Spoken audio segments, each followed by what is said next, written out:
DC and I are talking about slavery. One more thing, DC, before I put you back on. And don't get me started on the Arab slave trade.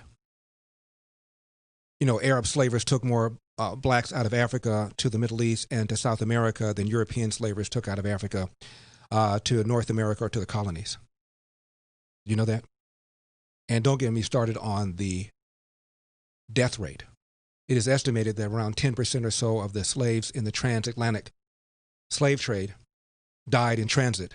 It is estimated that as many as 90% of the slaves died in transit going out of Africa, walking on foot across the Sahara Desert.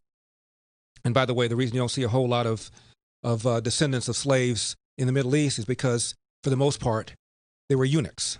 That's right, they cut off their you-know-what in order to make sure they weren't going to reproduce and have sex with women there. Whereas on the American side, they wanted them to reproduce because the more slaves, the more free labor they had. DC is in Dallas, Texas. DC, so I think it's important we talk about whether we were better off. We have to start with the assumption that the slaves that were transported to America would have been slaves in Africa as well, because they were already captured in captivity and sold in mass by African chieftains. In fact, even Ghana recently apologized for their role in the slave trade. Right. That's true, sir. So, DC, you said you wanted to respond. I wanted to give you a chance to respond. Yes, sir. First of all, I love your show, Mr. Elder. Thank you. I listen all the time. Thank you. When the individual said we're better off or things like that, in that old movie, Mr. Elder, The Ten Commandments, an older guy said, man makes slaves, God makes man. Mm-hmm. So whether the transporting of slaves is wrong, whether it's black, white, whatever gender, is wrong. It's evil. Absolutely. It's probably the evilest thing that has ever existed is to enslave human beings, no matter where it existed. Right. And DC, let's acknowledge it's existed from the time the human beings are on the face of the earth. It's been practiced by every nationality on the face of the earth. It was practiced in Asia, practiced in Africa, practiced in India, practiced here. It's been practiced by everybody on virtually every continent since the beginning of time. The real question is, when did it stop? And the answer is Western civilization began questioning the morality of it. Yes, sir. Yes, sir. And Mr. Elder, all I'm saying is let's be so very careful about making light of, had experienced, born into, or being transported, or actually being slaves. Because, man, there is, to me, that being a slave, I really can't say as an example, but it had to be almost worse than death. With DC, who's making light of it? Yes, sir. Who's making light of it?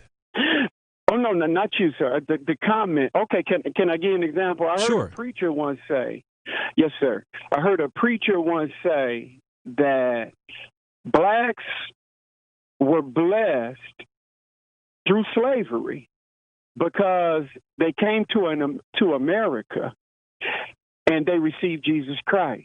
That was so offensive to me because, first of all, God doesn't need man to enslave people to free people, Mr. Elder. Slavery, and I know you agree, I know you do, slavery is horrific. And in any sense, I think we should be very sensitive to those that experience that.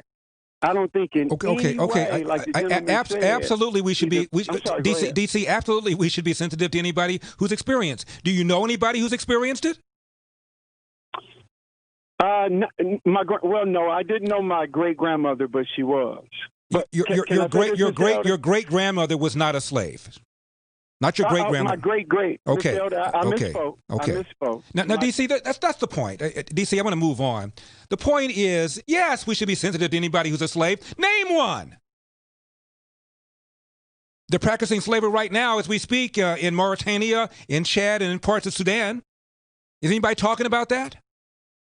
Yeah, that's what's so ridiculous about all of this. This whole thing about reparations, about Black Lives Matter, wanting white people to transfer their property from them to them. Really? Do you know anybody who's a slave? You know anybody who's a slave owner? And all this business about, well, black people are not equal. We haven't caught up. Did white people stand still? Are they supposed to stand still and let black people catch up? What does that even mean? Anyway, DC, thank you very much for the call. I appreciate it. 888-971-SAGE. The governor of Florida, Ron DeSantis,